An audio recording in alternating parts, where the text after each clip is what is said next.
Sudah menjanda selama 10 tahun, artis Angelina Sondakh belum dapat pengganti sosok Adjie Massaid. Hal ini ternyata tak lepas dari keganjilan perilaku Angelina Sondakh yang bikin asistennya, Mark Gobleck, geleng kepala.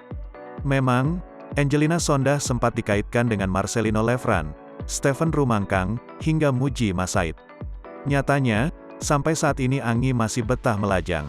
Padahal ibu kandung Massaid tersebut dikabarkan sang asisten kerap didekati sejumlah pria yang bukan berasal dari kalangan sembarangan. Namun Angelina Sondakh tampaknya enggan terburu untuk menjalani hubungan baru dan memilih lebih sering menghabiskan waktu bersama ketiga anak mendiang Adjie Massaid. Di balik berbagai alasan Anggi belum menemukan sosok pendamping baru, Mark Gobleck justru menyinggung soal keganjilan sikap mantan putri Indonesia tersebut. Mulanya Mark Gobleck curiga saat mendengar Anggi sedang asik beradu rayu dengan sosok misterius. Namun alangkah terkejutnya saat Mark Gobleck melihat Anggi ternyata sedang asik bermesraan dengan ayam peliharaannya.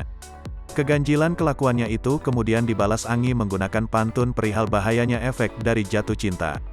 Ulah kocak ibu sambung Aliyah Massaid dan Zahwa Massaid ini pun lantas menuai berbagai reaksi warganet.